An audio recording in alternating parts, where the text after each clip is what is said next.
Hello guys, and welcome back to another episode of Togainu no Chi. So, last time I left you off right before we made this decision to take Rins' offer or to turn him down. And, I already said I was going to take his offer. And this was the offer to catch some sleep, basically, instead of looking for Keisuke. So I'm gonna take Rins' offer. それじゃあ少しだけ。うん。ここ人目につくし、ちょっと移動しよっか。階段の隅っことか行こうよ。 Wait, so there's a couch right here, but you want to go sleep on a staircase. Okay.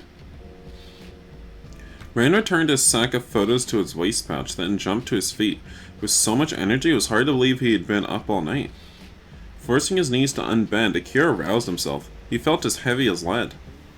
Rin took Akira's bag. I hope I'm not accidentally going on Rin's route.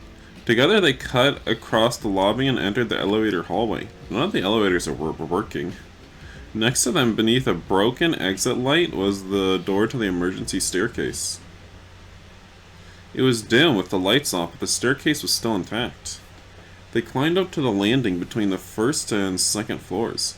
Rin squatted down by the corner, leaving just enough space for one other person. Akira, こっちね。寄りかかれるでしょ。Rin patted the floor near the corner, lowering himself where Rin had indicated. Akira shifted his weight against the wall and let out a slow breath. ソファーより硬いけどさ、さっき座ってたやつってぶっ壊れてたし、あんまり変わらないよね。そうだな。むしろこっちの方が静かだし。さあ。安心して眠りなさい. Rin gave Akira a joking rub on the head, but Akira no longer had the energy to respond. The moment he'd made up his mind to sleep, drowsiness had engulfed him. It felt like Rin's voice was coming from far away. Sleep gripped him like quicksand, sucking him gradually into its embrace. When Akira's eyelids finally gave up the fight and dropped, oblivion swallowed him instantly. Seriously, if we get on Rin's route, I'm gonna be very angry. He's so ugly. It felt like someone was calling him. The static buzz of a radio. He was dreaming again. The same dream he always forgot upon waking. He felt a strange floating sensation as if his spirit had left his body. His thoughts scattered, swirling around him like dust. Try though he might, he could see nothing. No, not nothing. There in the darkness, brief glimpses of light. It's all light, honey, but whatever. He didn't know what it was. If I'd just taken what? He didn't know. Well, that's our mysterious, cryptic, vague anime protagonist dreams. In the end, as always, only a choking sense of loss remained. Only a choking sense of loss remained. Awareness returned without prelude. Where was he? In a daze, Akira tried to get up. A sharp pain shot through his head, making him grimace. It was the pain he experienced whenever he found himself dragged from a deep sleep. While waiting for the pain to subside, he looked around. He was sitting in a poorly lit stairwell, yet we don't need you to reacclimate to this place, we just got here. Now I remembered, he'd come here together with Rin. Wait, Rin was gone. He must have left while Akira was sleeping, jerk. Wasn't he supposed to protect me? When Akira shifted, something fell on his knees. At first he thought it was just a piece of paper, but no, it was a photograph. A photograph of Akira himself, slack-jawed and asleep. He turned it over to find something scribbled on the back. Be careful who you trust, seriously. He spent some time considering this message. What was Rin trying to say? When the answer came to him, he looked quickly at his bag. It was open. He pulled it to him and checked inside. Everything was right where he'd left it. Akira sighed and leaned back against the wall. Perhaps Rin had meant it both as a warning and a prank. He took out the phone. The feds had given him to check the time of day. It was a little after noon. He had slept for quite a while. The screen still showed no calls received. He returned the phone to his bag, grabbed a bottle, and wet his mouth with warm water. His mind felt clear for a change with the exception of one lingering source of anxiety. Keisuke. Akira had to search for him, but he didn't know where to start. He knew almost nothing about the city. It'd be dangerous to wander around. but staying here wouldn't fix things either. Motomi and Rin had offered to help. To be honest, if he still had his doubts about those two, but there's no one else he could rely on. It was time to get moving. He figured he would try the club meal of duty first. Rin had said more people gathered there than in any other neutral zone. Someone might be there that had seen Keisuke. Shouldering his bag, he stood up and crossed the lobby, passed through the broken automatic doors and hit the road. So he really just ditched us? Why'd he even offered if he was just gonna ditch us? The noise startled Keisuke so much he nearly had a heart attack. After that moment of pure terror passed, he realized that it was just a few pieces of wood falling from the counter to the floor. This sound had not even been that loud. But his ears wouldn't stop ringing. His pulse wouldn't stop racing. His lungs felt like they were caught in a tightening vice. He knew what this was. Fear, anxiety, sorrow. He was balled up in a corner of the now familiar coffee shop. Didn't you just kill a bunch of people in here? Are their bodies still here? Or knees pulled up to his chest? His feet had brought him here before he realized where he was going. The light shining through the doorless entrance fell short of the place where he sat. It was damp and dim. It made him want to vomit. Not just the store, but everything, himself included. He didn't want to see anyone ever again. The thorns in his chest refused to go away. Thorns planted by Akira's words. A hot flare of emotion rushed up towards his eyes. He struggled to contain it. Part of him wanted to let it come, to cry his heart out and hope that the tears would wash him away. He was frustrated. What is this music? I don't like it. No matter how hard he tried, his feelings would never reach Akira. It's very faux sad. Like, it's like a performative sadness, it almost feels like. It's awful. He knew that, and yet he couldn't help himself. This filled him with shame and self-loathing. If only he could disappear. Nothing he did ever went right. It had always been this way. Always. Ever since the orphanage.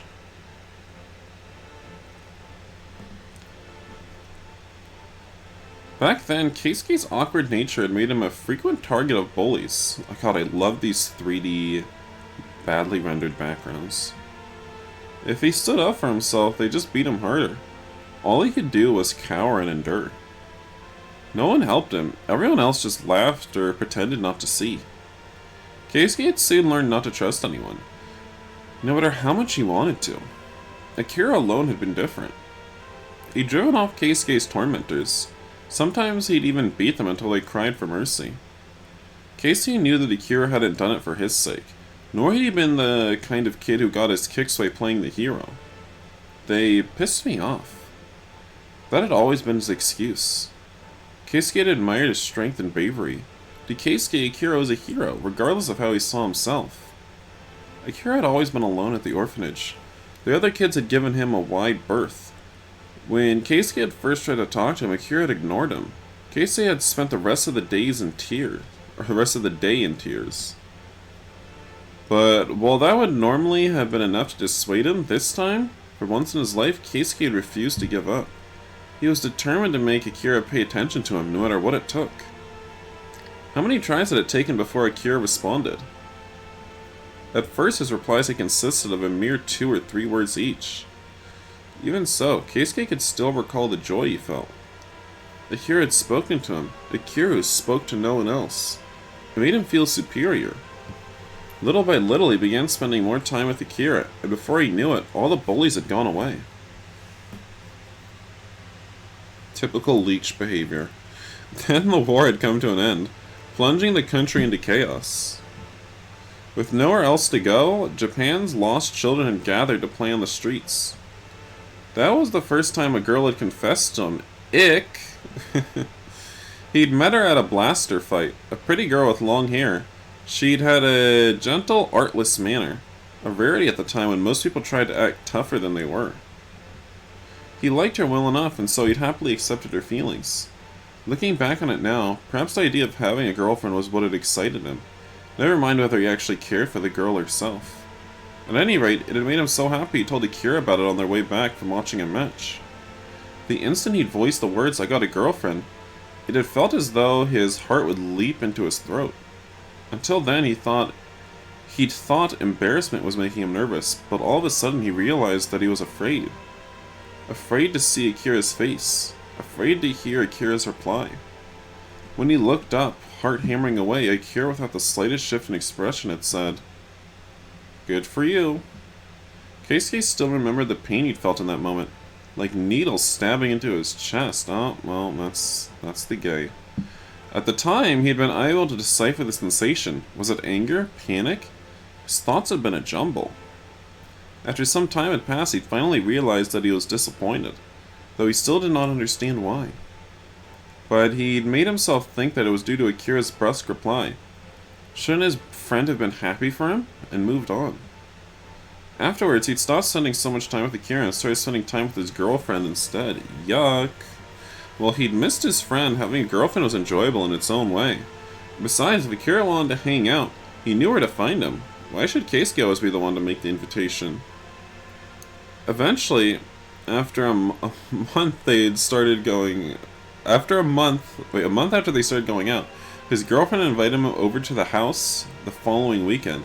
Her parents would not be home, she'd said. Even knowing that she had an ulterior motive, Keisuke had felt a quiet elation. Then you took it out, but it just wouldn't go up, would it? The night before he was to go to her house, he ran into Akira on the way home. Did you tell him, "I'm about to have sex, Akira"? How do you feel about this? Akira was returning from his job at the factory. Since they were headed in the same direction, they walked part of the way together.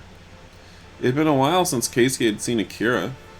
Before he knew it, he was smiling and chatting away. It felt like he was walking on clouds. なんかすごい久しぶりな気がする。そうだな。アキラ、最近ウラスター見に行ってる？たまに。お前は？ここのところはさっぱり。そうか。It was meaningless small talk, but it made him happy. Just being with Akira again made him happy. Too quickly, they reached the point where they would go their separate ways. Akira turned to look at him. ケイスケ。次のブラスター行くか？一緒に？ああ。At that moment, Keisuke felt as if he could fly. Akira almost never invited him out. He responded, casually biting down his elation. 行きたい。いつ？明日。なかったっけ？ His heart fell. Fate could truly be cruel. Tomorrow's going to his girlfriend's house. Well, you know, you gotta choose dicks or hoes. We always choose dicks around here. To be honest, if he were to weigh one against the other, the scales would tilt in Akira's favor. But he had promised her first. He fell silent, lungs aching with regret. なんだよ。ごめん。明日はちょっと戦略があって。 It was the first time it had ever been hard for him to speak. 他の日じゃダメか？いや、別にその次のやつでもいいけど。He was happy Akira still wanted to hang out. But tomorrow was the day Akira himself had chosen. Certainly they could go another time. It might even be fun.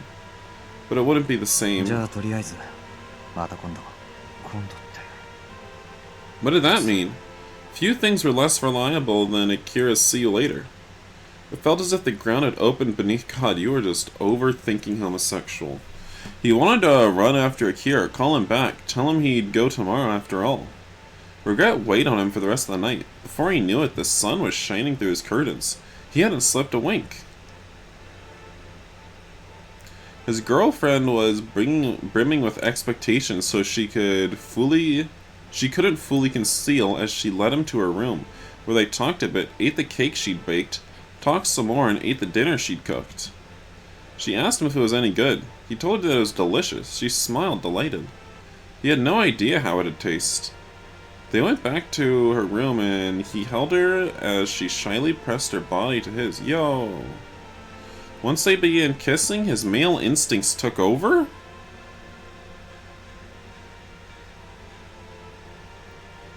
Well, I don't know about any of that. Never heard of male instincts, but go off. He turned off the lights and slowly lowered himself atop her. That's his male instincts kicking in. Heteronormative bullcrap. He found her lovely as she entrusted herself to him, eyelashes trembling. His body was white, or her body was white and soft, their hands entwined. And then it happened. He blew his load before he even put it in. A thought crossed his mind, unbidden. Akira's hands weren't this small. They were longer, bonier, more. He was appalled. You appall me, wench. He says as he's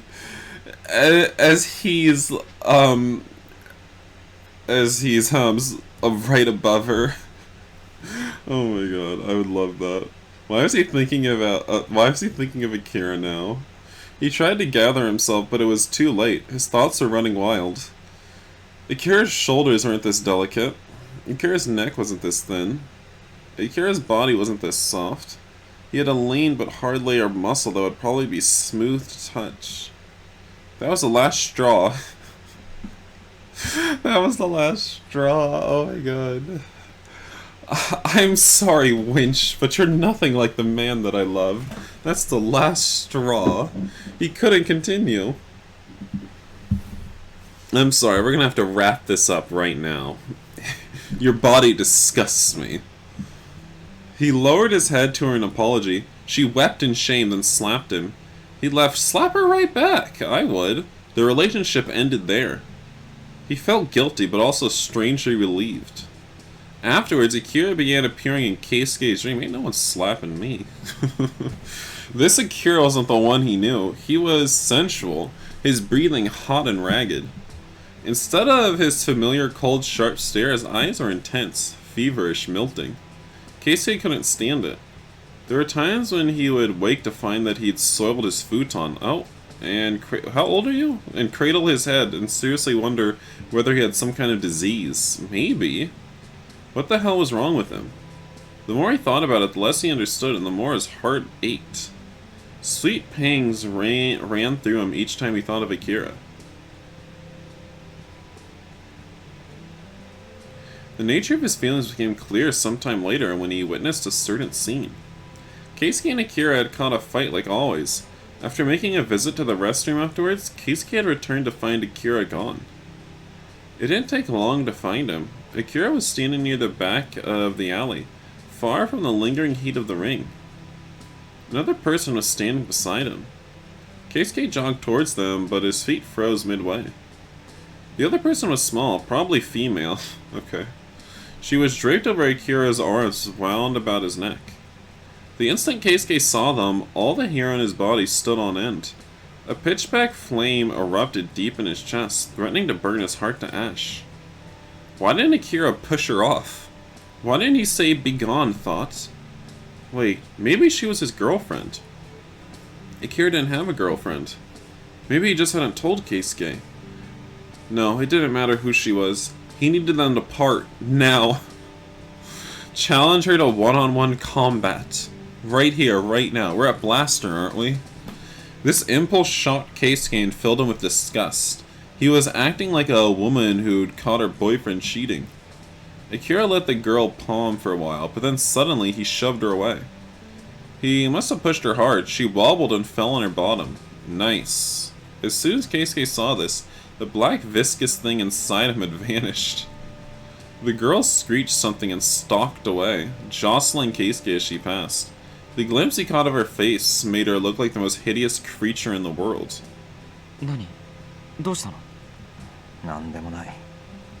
Keisuke could tell from the wrinkling of his eyebrows that Akira was annoyed. He felt profound relief. At the same time, he was nearly overcome by the urge to touch Akira's furrowed brow. He stopped himself just in time. Touch Akira now and he was certain that something inside of him would slip loose. Some vital piece that was keeping his emotions contained. As he struggled to control himself, a word that covered all of his symptoms suddenly appeared at the back of his mind. He desperately wanted to be wrong, but he couldn't deny it. The word fit this strange, sweet agony perfectly. I'm in love with Akira. Oh, I thought you were going to say I'm a faggot. Keisuke had never even considered the possibility that he might be interested in men. No, it wasn't that he liked men, of course. He couldn't imagine feeling this way about anyone else, man or woman. He loved Akira and only Akira. Give it a couple months after Akira rejects you, you're going to be taking so many guys' loads, you'll see. No matter what, he couldn't let Akira find out. It was all too easy to imagine his reaction, the disgust on his face before he pushed Keisuke away. He would lose Akira forever, and that was the one thing he couldn't allow. Instead, he chose to bury his feelings, to excise that part of him and lock it behind steel bars. It hurt, but he was willing to endure any pain in order to remain by Akira's side. Of course, even if there had been a chance for him, he would never chosen to reveal his feelings. Someone like him, he wasn't right for Akira. Akira was strong and good-looking, if a little unapproachable, though Akira himself seemed oblivious to that fact. Keisuke knew that he had many admirers like that girl from before. And yet Akira chose to spend his time with him.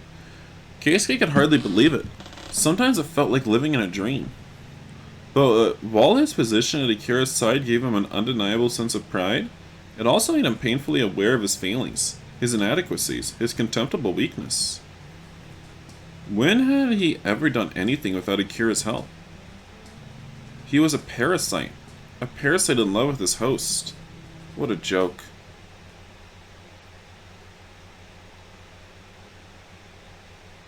Keisuke emerged from his memories to find himself still in the worn-down coffee shop.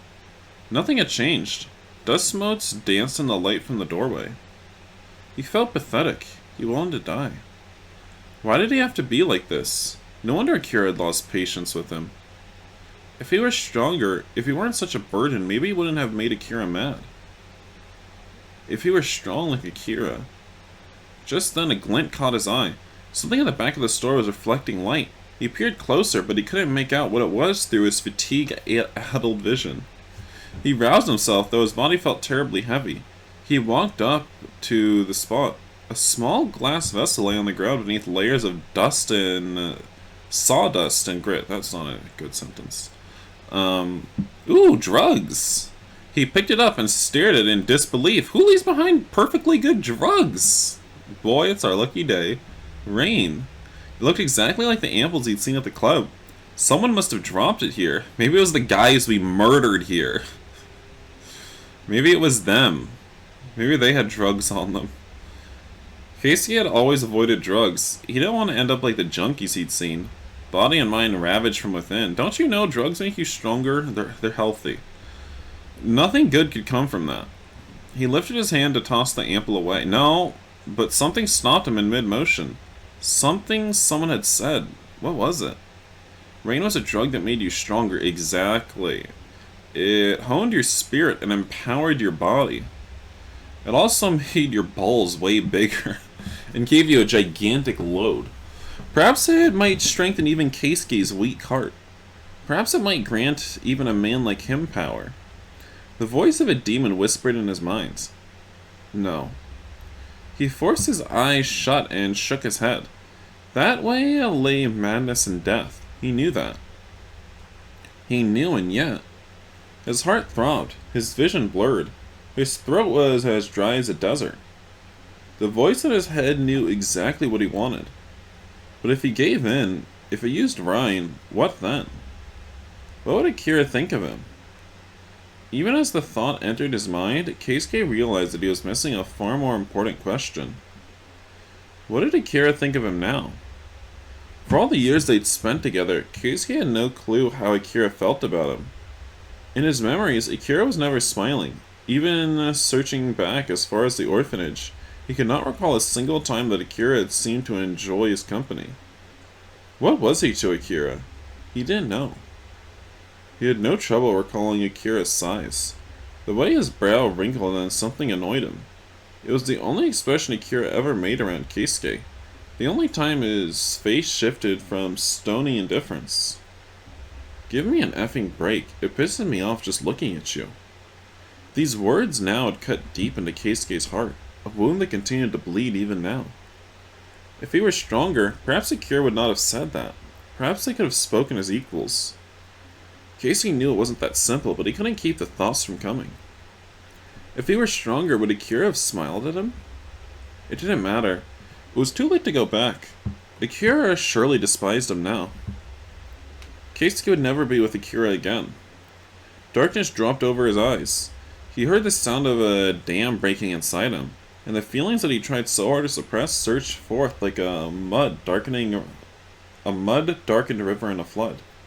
Well, you know what you should do in times like this? Drugs. He was all alone with nowhere to go. The city would chew him up like a blender. There was nothing left for him now but despair. If that were the case, why go on? Akira's face appeared in his mind's eye. The same cold gaze he remembered so well. Enough, he didn't want to remember anymore. Just make it go away.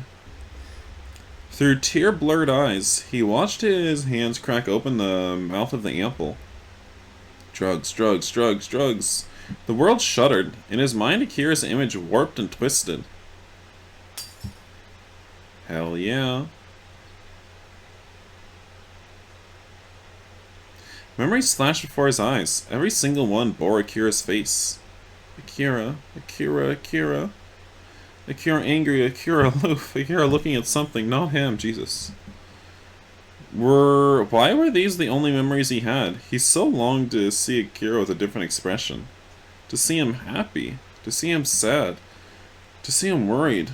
To see him afraid. And, oh yes, to see him in agony. Ooh.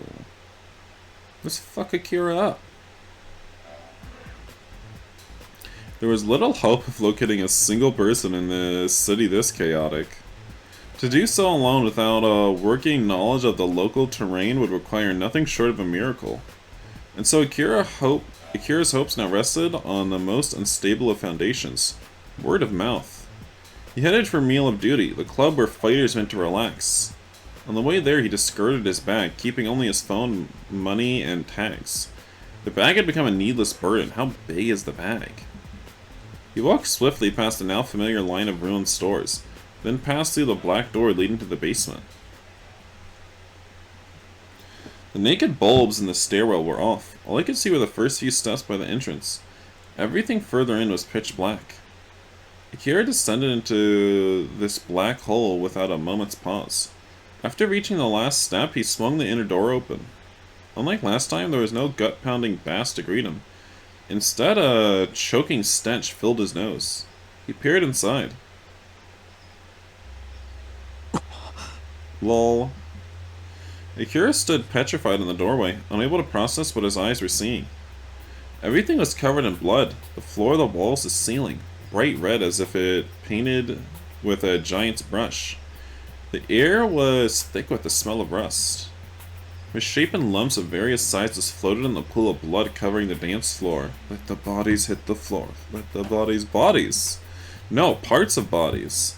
One lay close to his feet, tangled inside a clump of hair. He looked away, overcome by disgust. Who had done this? Why? The sound of footsteps cut into Akira's confusion. Tap, tap. Someone was ascending the stairs behind him. He sensed undisguised malice. Who was it? Seeking options, Akira frantically looked from the bar to the staircase and back again. The thought of setting foot inside that slaughterhouse turned his stomach, but he had no choice. He steeled himself and stepped onto the red floor, then moved towards the back and turned to face the entrance. His entire body felt sticky, as though he'd bathed in the blood from head to toe, but he forced himself to focus on the approaching presence. Finally, a man emerged from the dark stairwell. Akira's eyes went wide. What? Yo, 久しぶりじゃねえか. Girl. Akira had not forgotten that black leather jacket nor that shock of dyed blue hair. It was Takeru. You even uglier than before. It was Takeru standing there with a grin on his face. Oversized knife dangled from one hand. You know, someone was complaining about how I say Takeru. They're like, you have to pronounce it Takeru. Not Takeru. It's Takeru.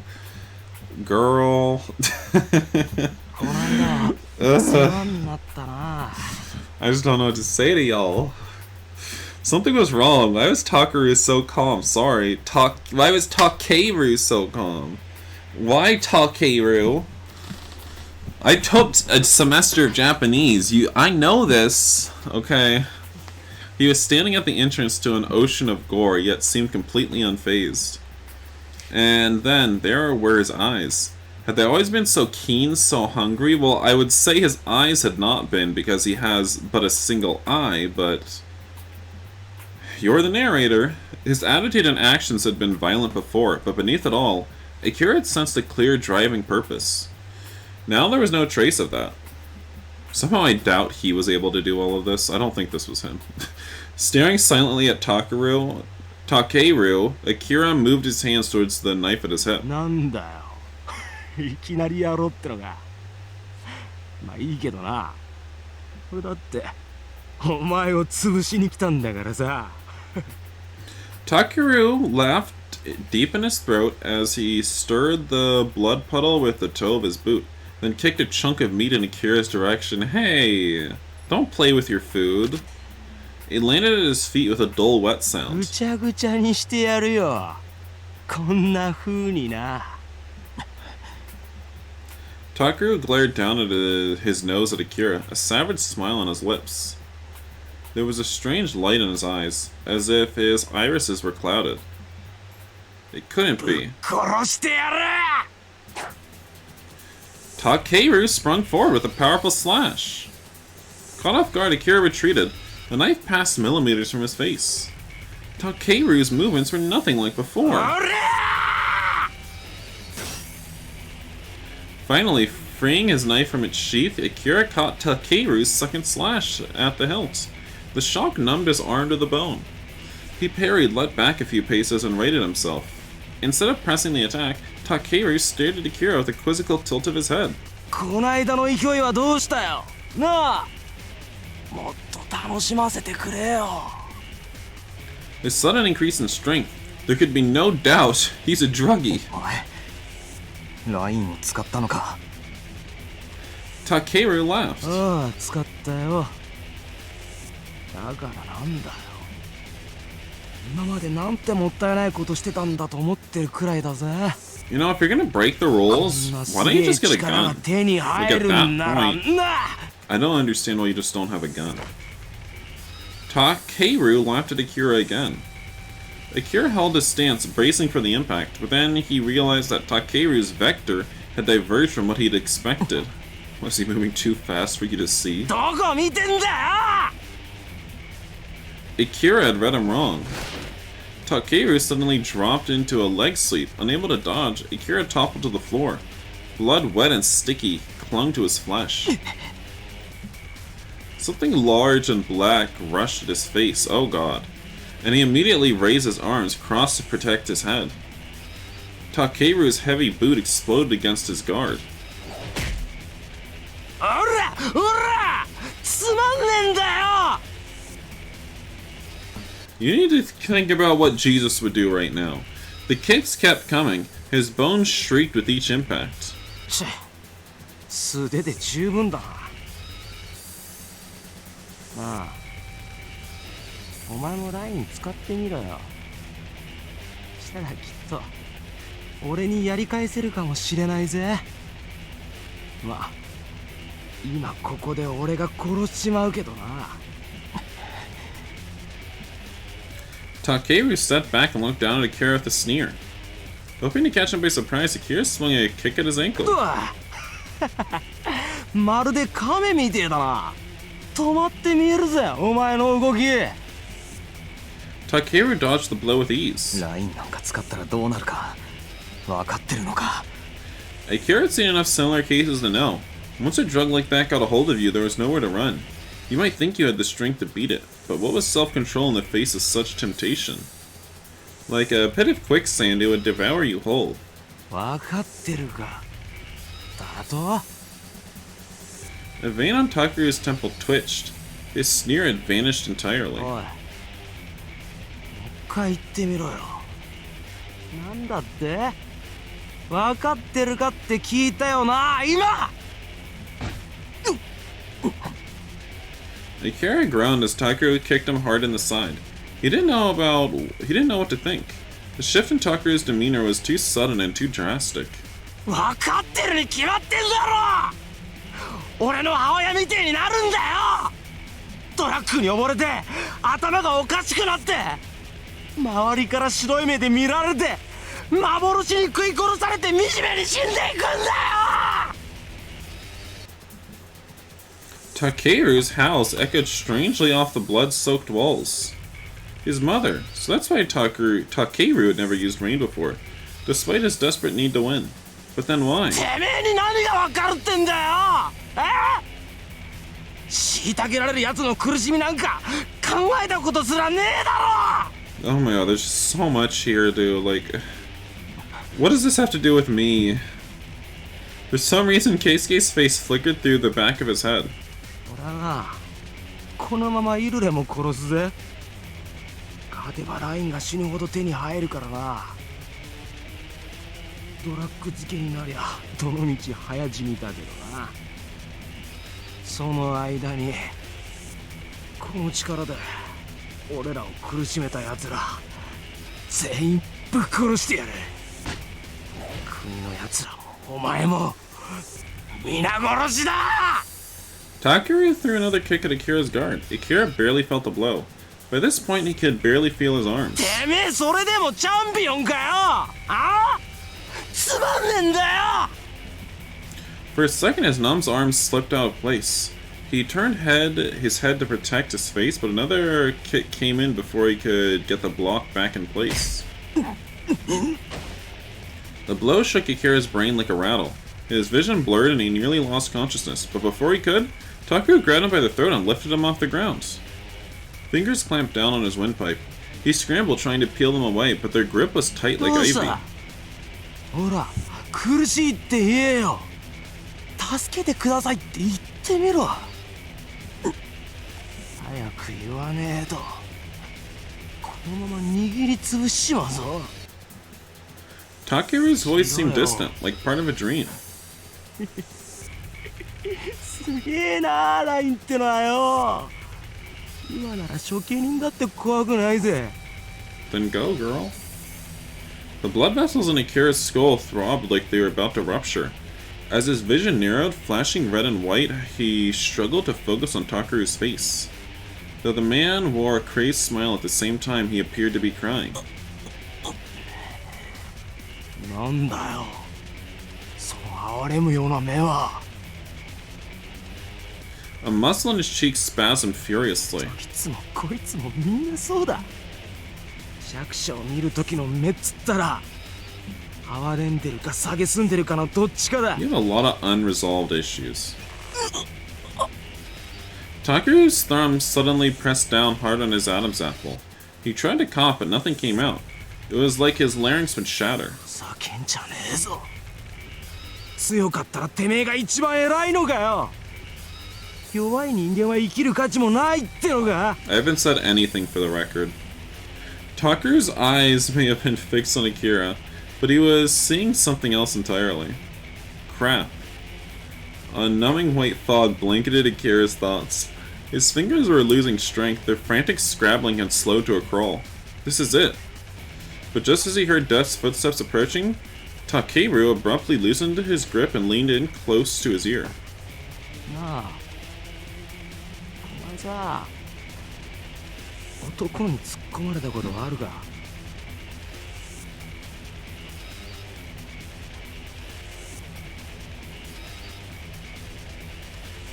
Not lately. Well, that's where I'm at this episode, guys. So, thank you all for watching, and I'll see you in the next episode where he gets effed by a man. Bye, guys.